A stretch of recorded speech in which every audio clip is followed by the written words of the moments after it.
Sawadee Hello and welcome to Daily Wisdom, Walking the Path with the Buddha. Today is our Pali Canon and English study group, and we're studying the words of the Buddha. We're in volume 6, which is titled The Natural Law of Kamma. We're finishing this book up today.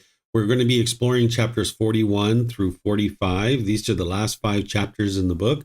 And then next week, we're going to be headed off into volume 7, which is titled Breathing Mindfulness Meditation. We're going to be starting with chapter 1, going through chapter 10. Exploring the teachings of the Buddha around meditation. So I'd like to welcome all of you, whether you're joining for the first time or you're joining regularly. The way that we do this program is a bit different than the way I do the other programs that I share. Is here what I do is I invite students who are in Zoom to be able to volunteer to read a chapter. And then after a student reads a chapter, I'm going to share some teachings on that.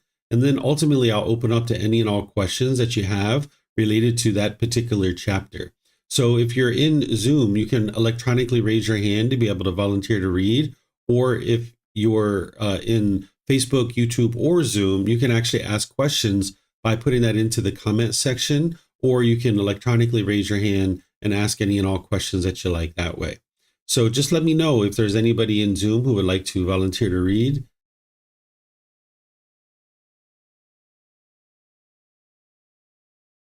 He's waiting, guys. There we go. All right, Samantha. The true definition of a being. Venerable Sir, it is said, a being, a being. In what way, Venerable Sir, is one called a being? One is stuck, Radha, tightly stuck, in desire, lust, excitement, and craving for form. Therefore, one is called a being. One is stuck, tightly stuck, in desire, lust, excitement, and craving for feeling, for perception, for volitional formations, for consciousness. Therefore, one is called a being. All right. Thank you, Samantha. So this is a discourse where the Buddha is basically laying out the definition of a living being. He's referring to the 5 aggregates here, also maybe thought of as the 5 criteria that make a living being a living being. He's talking about form, feeling, perception, volitional formations, and consciousness.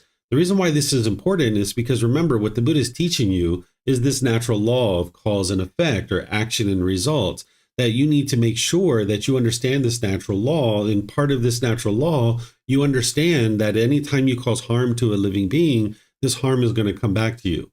You know that you can't cause harm. You know that you can't cause another being discontentedness, but you can cause a being harm. Causing harm to their physical body, their material possessions, or their reputation is going to produce harm, so therefore harm is going to come to you. So knowing what is a living being and what isn't a living being is actually going to help you to practice the first precept so that you're living compassionately for the welfare of all living beings. It's going to help you to be able to practice that. And now also it's going to help you to know not to cling to the 5 aggregates, because not only do other beings have these 5 aggregates, but you have them as well. And an individual will tend to cling to these. So here's what I mean by this. Well, first, let's make sure we understand what the 5 aggregates are. So we've got form, feelings, perceptions, volitional formations, and consciousness. So physical form, this is that a living being is going to have physical form, the body. So we know that we have this physical form. A living being is going to have feelings. That's the pleasant feelings, painful feelings, neither painful nor pleasant. Then there's going to be perceptions, which are views and opinions that an individual has about the world. Then there's going to be volitional formations, which are choices and decisions. Essentially, a living being has free will. And then a living being is going to have a consciousness. So with that definition, we can see that we are a living being because we have all 5 of these aggregates.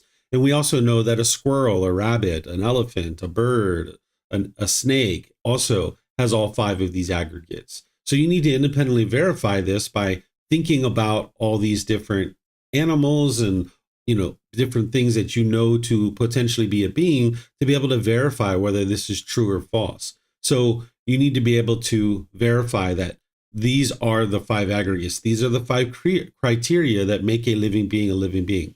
Then you can look at a object that you know is not a living being, like this electronic device that you have, or maybe the chair that you're sitting on. You know that it has physical form, right? But it doesn't have feelings, It doesn't have perceptions. It doesn't have volitional formations, and it doesn't have a consciousness. So we can understand that it's not a living being. So once we have that and we understand what a living being and what a living being is not, whenever you're learning about where the Buddha is talking about, for example, the first precept of living compassionately for the welfare of all living beings, now we know how to tell what is a living being and what isn't a living being. It doesn't mean that we're careless about the material objects that we have in our life. We still need to, take care of our mobile phone or our car, or things like that. But we're not going to experience unwholesome Kamma if we, buried our phone in the backyard, other than the fact that, if it, let's just assume it's not working, right? And if we buried it in the backyard, it's not going to cause any harm, right? But if we killed a living being, now we're causing harm, and this harm is going to come back to us. So we'd like to live compassionately for the welfare of all living beings. But then also, the individual who has these five aggregates, you can actually cling to these yourself. And if you cling to this, it's going to produce discontentedness, and it's going to produce unwholesome results. So if you cling to your physical form, that would be clinging to the body, wanting it to be permanent. And now when you see a wrinkle or a mole or a pimple, you're all shaken up by that because your body is not permanent. Or you might be clinging to this physical form, wanting there to be a comfort in the physical body. And now when the body is uncomfortable, now the mind is experiencing discontentedness. The same thing can happen with feelings. An individual can cling to certain feelings, to pleasant feelings, painful feelings, and neither painful nor pleasant. So happiness, excitement, elation, people can cling to that. And then when a certain situation is over, now it's like, oh, you got to leave and go home. I don't want you to go home, right? Because now the mind goes from that excitement over to the painful feelings. And now people can even cling to the painful feelings. Like say somebody dies and they think that the grief and the sorrow that they're experiencing is coming from their love. They might actually cling to those painful feelings of sadness and sorrow because they think that's from the love, and they're unwilling to let go of the sadness and sorrow because they think that if they do, they're letting go of the love. So an individual can cling to their painful feelings and the neither painful nor pleasant feelings too, like shyness. An individual can cling to that and think that I am shy, right? And even start identifying through this and clinging to this idea that they're shy. And then when they're experiencing shyness, being unwilling to let that go.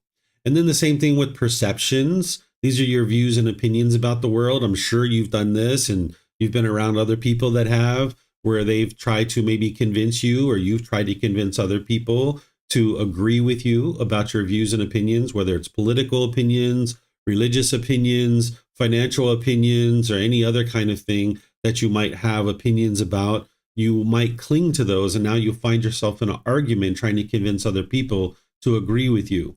Or your choices and decisions. You might make a certain choice or decision that's going to happen in the future, and you might cling to that decision, being unwilling to let it go, even though you've had updated information and there's been changes about what's happening. You might experience the clinging to these choices and decisions and being unwilling to let them go. And now that's going to cause discontentedness. Or the consciousness itself, the mind and the identity in the consciousness, an individual can cling to this. So we talked about this before. So if you need more specific examples, because some of you guys might not have been in class when I've talked about them before, let me know. I'll give you guys some more specific examples. But this is why it's important to understand the five aggregates, so that you can now practice through your intentions, speech, and actions to practice harmlessness, where you're disinterested or incapable of causing harm, and you choose to not cause harm to any living beings. And now the same thing on the clinging and craving side, that you don't allow the mind to cling or crave any of these aggregates and hold on to them. Because it becomes pretty obvious when you start learning about craving, desire, attachment, that you need to eliminate craving to your mobile phone, for example, or your car, or, a husband or a wife or a boyfriend or girlfriend or your children, or things like this, maybe objects of food. These are all very clear to you. You start being able to understand those. But these are things that are largely just kind of within this being, right? Like your perceptions. you might not realize that your mind's actually clinging to those, because it's not necessarily something tangible that you can put your hands on, like a mobile phone. Because remember, the craving, desire, attachment is inside the mind. It's not the object itself. So these are things that your mind could be clinging to without you even realizing, and you need to pay attention to that you don't allow your mind to actually do that. So let me know what questions that you have here on the 5 aggregates, this particular chapter, volume 6, chapter 41.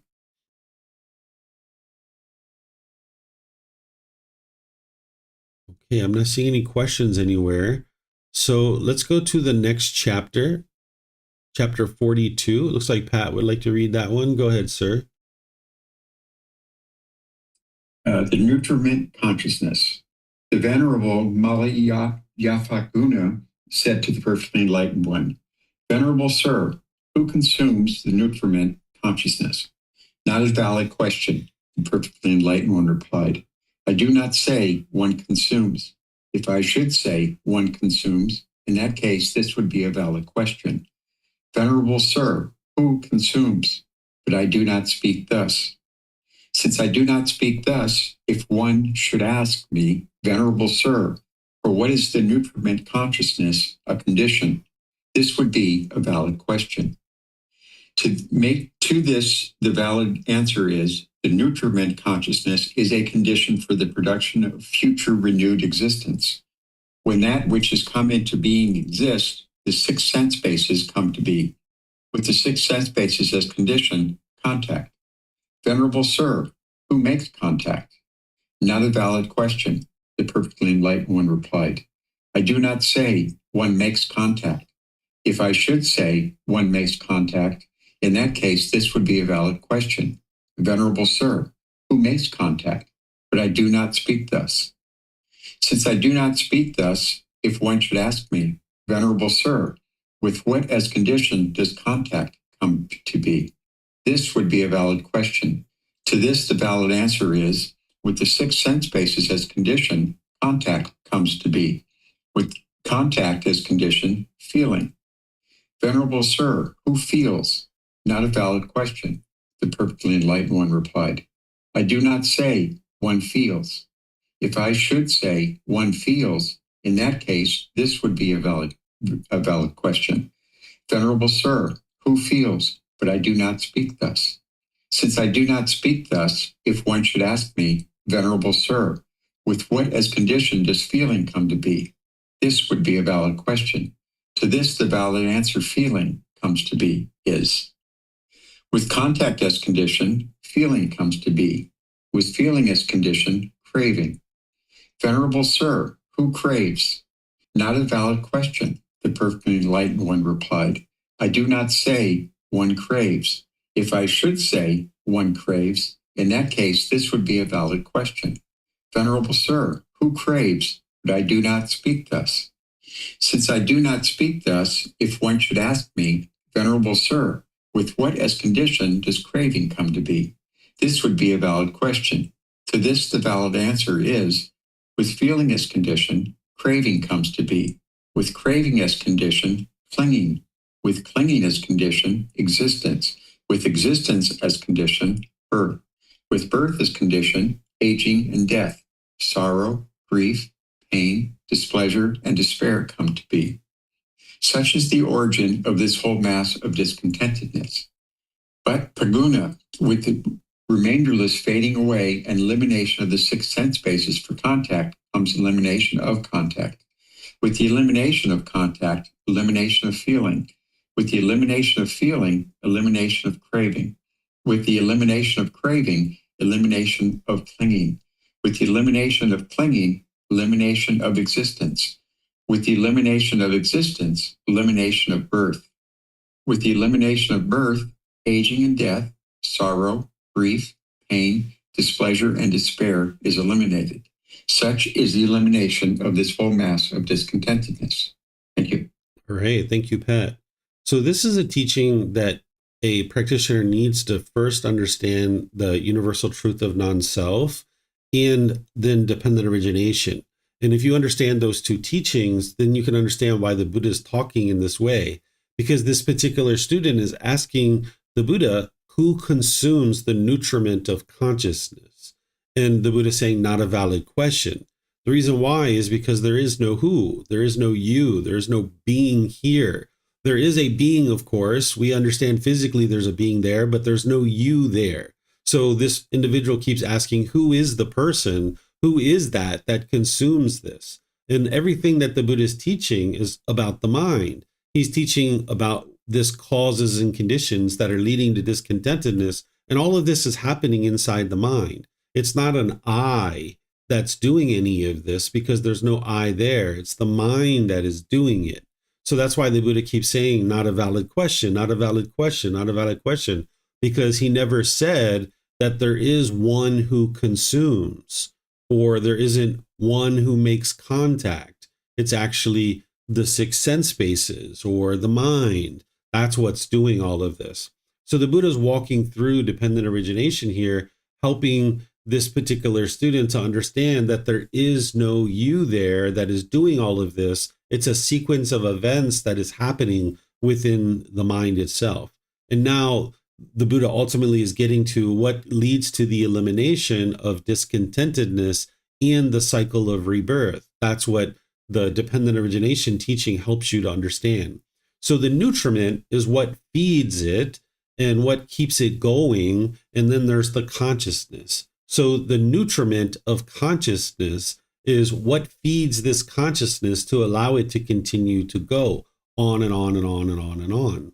So the Buddha is saying there isn't one who consumes. That's not what's happening here. What's happening is this sequence of events that is leading from one thing to the next, to the next, to the next. And that's how you can understand dependent origination and the universal truth of non-self are coming together here to be able to help you understand why the Buddha is answering the question in this way.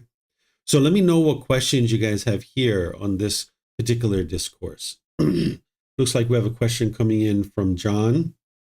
Let's see. John is saying, hello, Teacher David. So is it correct that concentration and singleness of mind, or singleness of mind, single-mindedness, of action leads to the elimination of contact, since our awareness is necessary for contact? Let me read this again. Teacher David, so is it correct that the concentration and single-mindedness of action leads to the elimination of contact, since our awareness is necessary for contact? What leads to the elimination of contact is volitional formations. That if you change your decisions, then you're not going to experience contact, right? Because dependent origination is ignorance, and then it goes volitional formations, then it goes to consciousness, then name and form, then you've got the six sense bases, then you've got contact, right? So if you continue to make the same decisions, your six sense bases are going to come into contact with some object, and now you're experiencing contact, right? So by eliminating the six sense bases being in contact with any particular object, now you can eliminate contact. We're talking about like in this life right here. So it's your volitional formations, your choices and decisions that are going to lead to you choosing to walk away from that argument, for example, so that you're no longer experiencing contact. And why this is important and why it's in this book about the natural law of Kamma is, of course, dependent origination is the natural law of Kamma, showing cause and effect and stuff like that. That's what dependent origination is helping you to see, is one thing leads to the next, to the next, to the next. But also Kamma, or the results of your decisions, has dependency on contact. There needs to be contact in order for there to be any Kamma generated. So if you were to come together with another person and they were arguing and hostile and bitter and harsh, maybe trying to drag you into an argument, well, if you stand there and maintain contact and you argue and fester back, you're producing unwholesome Kamma. But if you understand that contact is what is producing the Kamma, because there needs to be contact in order for there to be Kamma, when this person comes at you yelling and hollering and screaming, you understand, just walk away, just eliminate contact. But the way that that occurs is through your volitional formations, your choices and decisions, because you need to go back into dependent origination to be able to see that. But you can see it, just in your day-to-day life as well. Okay. You're welcome, John. And then to, kind of bring it closer to what you're thinking there, John, is if you have concentration and you have singleness of mind and you are focused on any particular thing, that will give you the so-called wherewithal. That's not a teaching from the Buddha, right? It's not independent origination, but it'll give you the wherewithal to make the choice. The concentration and the focus will give you the ability to make the choice to now step away from the conversation, for example. That's where that kind of comes in to help you. Okay. I don't see any other questions anywhere. So let's go to the next one. This is chapter 43. Is there someone who would like to read this one?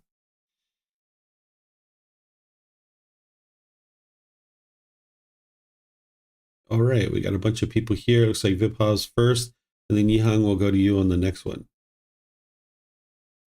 Thank you, Teacher David. The observation of existence. Venerable Sir, it is said, existence, existence. In what way, Venerable Sir, is there existence? 1. If Ananda, there was no Kamma ripening in the sensory realm, would sense-sphere existence be observed? No, Venerable Sir. Thus, Ananda, for beings hindered by ignorance, unknowing of true reality, and fettered by craving, Kamma is the field, consciousness is the seed, and craving the moisture for their consciousness to be established in an inferior realm, hell, animal, or afflicted spirits realms. In this way, there is no production of renewed existence in the future. 2. If Ananda, there was no Kamma ripening in the form realm, would form sphere existence be observed? No, Venerable Sir. Thus, Ananda, for beings hindered by ignorance and fettered by craving, Kamma is the field, consciousness is the seed, and craving the moisture for the consciousness to be established in a middling realm, human realm. In this way, there is the production of renewed existence in the future. 3. If Ananda, there was no Kamma ripening in the formless realm, would formless sphere existence be observed? No, Venerable Sir. Thus, Ananda, for beings hindered by ignorance and fettered by craving, Kamma is the field, consciousness is the seed, and craving the moisture for the consciousness to be established in the upper realm, heavenly realm. In this way, there is a production of renewed existence in the future. It is in this way, Ananda, that there is existence. Thank you. All right. Thank you, Vibhav. So what you can gain from a discourse like this is what the Buddha is saying is if there's no Kamma that is still yet to be experienced, is there going to be a future existence? And the student says no, right? So if there's no unwholesome Kamma, then there isn't going to be a new existence. That means that that person would be enlightened, that they've extinguished all their unwholesome Kamma. So therefore, without any unwholesome Kamma to be experienced, there's not going to be a new rebirth. So that's what you're doing by dismantling dependent origination, is you're getting rid of ignorance, which allows you to then get rid of craving and anger. So you've uprooted the pollutions out of the mind. You've brought your practice up to the point where there's no craving, anger, and ignorance in your mind. Now you live your life that way for an extended period of time. As all your old unwholesome Kamma is coming back to you, you extinguish that. And now by the time you've been living your life through the Eightfold Path for multiple years, you've extinguished all your unwholesome Kamma. Your mind is completely peaceful and joyful. And now there's no unwholesome Kamma to be experienced. You know that your mind is enlightened because it's 1 year, 2 years, 3 years. There's no discontentedness. And you'll know that there's no unwholesome results coming back to you. The only thing you're experiencing by the time you're enlightened is sickness, aging, death, loss, and destruction. Those are the 5 things that you are still going to experience. The Buddha refers to these as the unobtainables. No matter how enlightened you are, you'll still experience sickness, aging, death, loss, and destruction. But the difference is by the time you're enlightened, you won't experience any discontentedness when you're experiencing those things. And those things aren't coming from your unwise decisions. They're just coming from impermanence, the fact that there's impermanence in the world and you're still going to experience these things. So because there is no Kamma, no unwholesome Kamma, then there's not going to be any future existence. But for beings that are hindered by ignorance, that they are fettered by craving, now Kamma is the field. That's the, like they're using a farming analogy here, right? That Kamma is the field. Consciousness is the seed. So now craving being the moisture, now the consciousness can be established in a particular realm. So here the Buddha is just walking through each one of the types of realms to be able to help you see that this is how each being comes into existence. So this helps you to be able to see, in addition to other teachings that the Buddha shares, that what you're looking to do is extinguish all your unwholesome karma. When you've got, we'll just keep with that same analogy I was using with John, when you've got that person coming at you who maybe is your life partner or your child or a business partner or something like that, and they're yelling and hollering, they're upset, they're angry, and they're frustrated. If you yell and holler back, you're just producing more unwholesome karma. You're not extinguishing anything here. But if you understand that contact is what's going to produce karma, and you're not interested in doing that, you would know that in that situation, you just walk away and you walk away and you walk away, you walk away. It might take 10, 12, 800 times of walking away before they finally get it and understand that you're not going to stand there and argue and bicker and fight with them. And they're going to slowly but surely stop doing that with you, because they're going to know, if I would like to talk to this person, I'm going to need to be calm. So if you're looking to extinguish all your unwholesome karma because you've been bitter and harsh and hostile to this person in the past, you've got to experience that coming back to you. And now when it's coming back to you, you've got to have the ability to walk away. Or if we'd like to keep with that word, the wherewithal, right? You're going to need the wherewithal to walk away, that you're not craving to prove to this person that you're right and they're wrong. You're not there to say, how dare you talk to me like that? How dare you disrespect me? All of those kinds of things. When you get all that stuff out of the way and you can just walk away, now you're eliminating your old unwholesome karma that's coming back to you, and you're generating new wholesome karma, so that now over time, you'll get to a point where this clears itself out. That's how you get to a point where you extinguish your unwholesome karma in these types of examples. And of course, there's other examples too. So let me know what questions you guys have here on this chapter. Looks like Vibhav might have a question. Go ahead, sir. Oh, thank you, Teacher David. I was just wondering if you can explain again what the sensory realm is and how is it related to the inferior realms of the hell, animal, or reflected spirits? So this inferior realm, this is the lower realms of hell, animal, and afflicted spirits. And then there's the formless realm, which we understand. Then we have the middling realm, which is the human realm. Then we have the formless realm here of the heavenly realm. So you're asking about sensory one as the first one. Where's it at? Oh, up here. Okay. You go one little bit more up. Oh, okay. Yeah. Here we go. I was looking at the inferior realm. Okay, so this sensory realm, there's no information in the Pali Canon about what this is. But the way that I understand it is it's the realm where beings are able to experience input through the senses. Not every being has all five senses, because for example, the lower realms have of hell, animal realm, and afflicted spirits. They don't have the physical body, so they're not experiencing any contact through the physical body. But this particular realm, there's no evidence in the Pali Canon of what this is describing.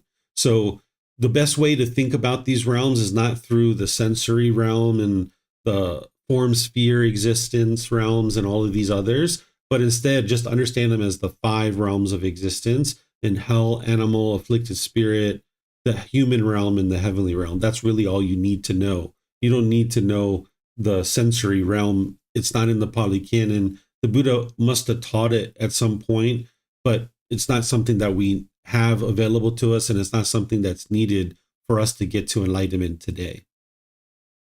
Okay, thank you, because it was just a little bit confusing to me why animal is in the sensory realm, because they have form, right? So I was under the impression that the animal would be in the form realm, not in the sensory realm. Yeah, I think this is so this sensory realm is not necessarily related to these realms down here. It's not that. What the Buddha is saying here is, in the sensory realm, if there's no Kamma to be experienced, then would they come to be? And then no. And now if these beings have ignorance and craving, then they could potentially be established into this inferior realm. So these are different things. The sensory realm and the inferior realm of hell, animal, and afflicted spirit are different things. Okay, thank you. Mm-hmm. Okay, let me check if we have anything else. I don't see any questions anywhere else. So now let's go to the next chapter. Here we've got chapter 44. And Yihang, if you would like to read this one, you're more than welcome to.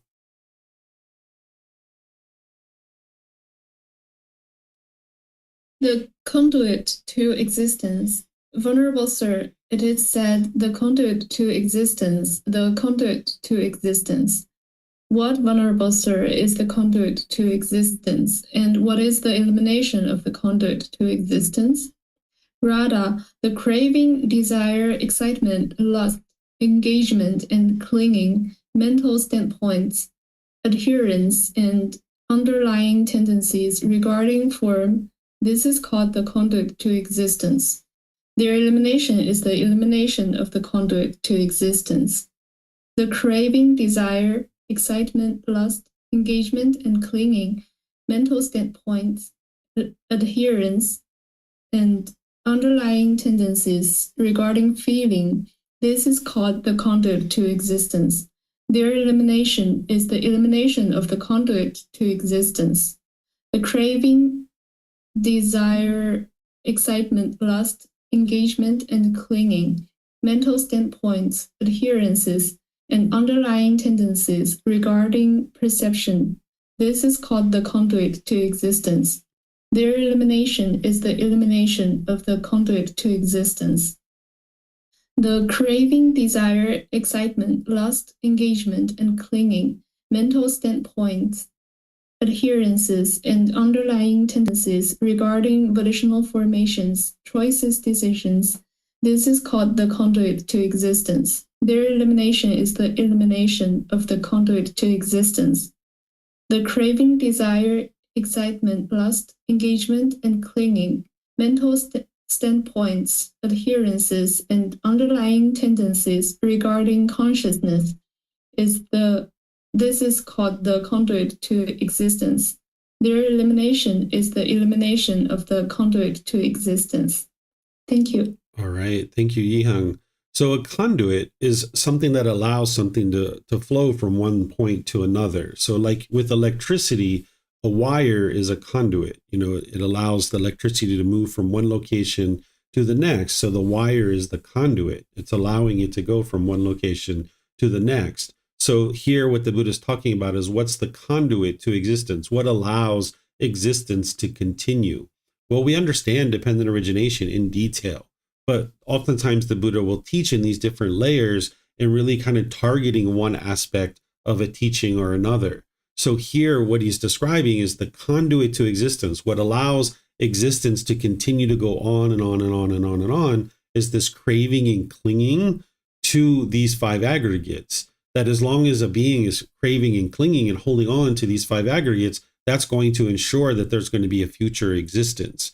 He says this in different ways in different discourses. There's some discourses where he just says very clearly, he'll say craving is the fuel that causes rebirth, right? And you'll be able to see this in different discourses. Here, he's talking about it as a conduit, and he's relating it to the five aggregates so that you can understand that what you need to be able to do is not fear the cycle of rebirth or anything like that, but instead just understand that as you're eliminating craving and clinging, that you're getting closer and closer to enlightenment because the mind's becoming more content, more peaceful, more joyful, but you're also eliminating the causes and conditions that produce rebirth. So by the time you get to enlightenment, that's why the Buddha says, that by the time you get to enlightenment, that you will know that what has been done, what had to be done has been done, that there's no more for this state of existence, because you will have independently verified these things. And you will know that having gotten rid of all your cravings and your mind is peaceful and joyful for 1 year, 2 years, 3 years, you'll know that, okay, the mind is enlightened and there's not going to be rebirth. They're not going to see another existence because you've eliminated the conduit, which is allowing one existence to lead to another existence, which is craving, desire, attachment, the clinging. That's what's allowing the continued existences to continue to happen. One of the ways that the Buddha talks about this as well, it's not only as a conduit, he talks about it not only as fuel, he also talks about it as wind, that when there's a fire and then there's a spark that's flung up into the air, he talks about the craving is like the wind that carries the spark. And now the spark lands and it ignites a new fire, right? So that's why so much attention is placed on eliminating craving and clinging, because it's the cause of discontentedness, but it's also the cause of rebirth as well. So let me know what questions you guys have here on this chapter. Okay, I don't see any questions anywhere. So let's go to the next chapter. Is there someone who would like to read this one? This is the last one for today. We usually study 10 chapters, but today it's going to be a short class. This is actually dependent origination here. We're finishing up with that.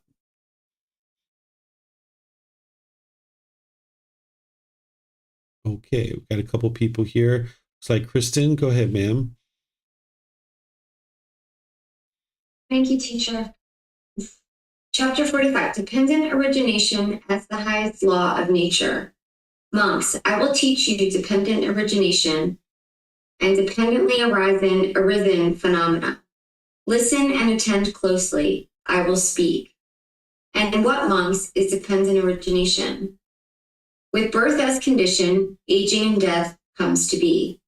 Where there is an arising of Tathagatas or no arising of Tathagatas, that element still persists. The stableness of the teachings, the fixed course of the teachings, specific conditionality. A Tathagata awakens to this and breaks through it. Having done so, he explains it, teaches it, proclaims it, establishes it, discloses it, analyzes it, illuminates it. And he says, see, with birth as condition, monks, aging and death. With existence as condition, birth. With clinging as condition, existence. With craving as condition, clinging. With feeling as condition, craving. With contact as condition, feeling. With the six sense bases as condition, contact. With name and form as condition, the six sense bases. With consciousness as condition, name and form. With volitional formations as condition, consciousness. With ignorance as condition, volitional formations. Whether there is an arising of Tathagatas or no arising of Tathagatas, the elements still persist. The stableness of the teachings, the fixed course of the teachings, specific conditionality. A Tathagata awakens to this and breaks through it. Having done so, he explains it, teaches it, proclaims it, establishes it, discloses it, analyzes it, illuminates it. And he says, see, with ignorance, as condition, monks, volitional formations. Thus, monks, the reality in this, the lack of the error of conciseness, specific conditionality. This is called dependent origination. All right. Thank you, Kristen. So here, the Buddha is basically saying that whether there's a Buddha in the world or not, that this is a process that continues to happen regardless. That what a Tathagata does or a Buddha does is they awaken, meaning they cultivate wisdom of dependent origination, and then they actually share it. They explain it, they teach it, they proclaim it, they establish it so that other people can understand it. They disclose it, they analyze it, they illuminate it, helping other people to see it.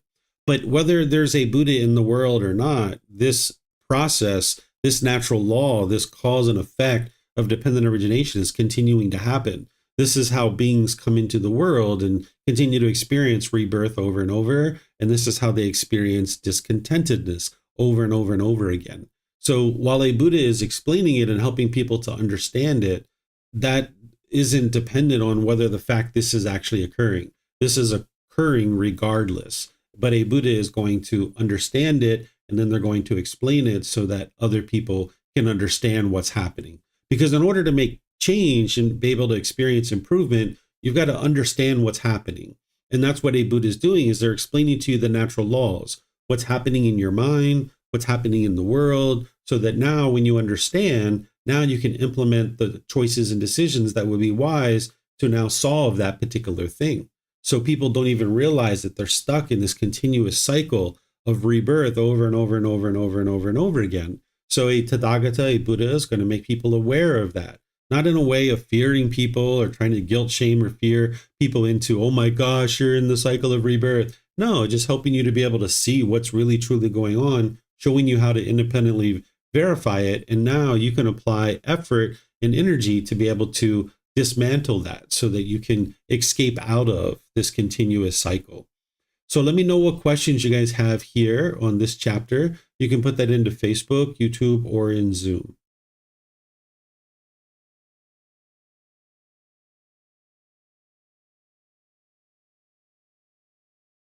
Okay.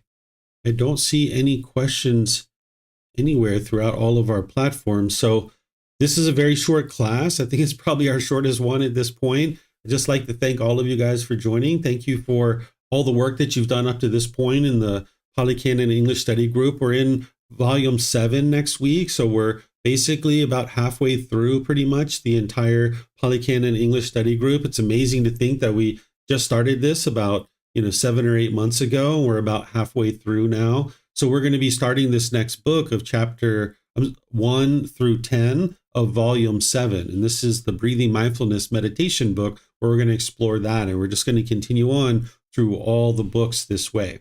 So if you guys have questions, whether it's in class or outside of class, you guys know that you can reach me. You can get in contact. You can ask questions in live classes. You can post on our Facebook group. You can send me private messages, or you can schedule personal guidance, because these particular classes, I'm just really kind of touching the surface in some cases about what it is that a particular discourse is teaching. So if you in your private study would like to ask questions during class or outside of class, you're always welcome to do that. So thank you to everybody for participating. Thank you for reading. Thank you for being dedicated to learn and study and grow and develop on the path. Because as you do, it's helping you, it's helping those close to you, and it's helping all of humanity. So thank you so much. And perhaps we'll see you guys in a future class. Be well and take care. Sawadee krap.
Thank you again for watching. Enjoy your meditation. Look forward to seeing you online and answering any questions that you might have. Thank you so much.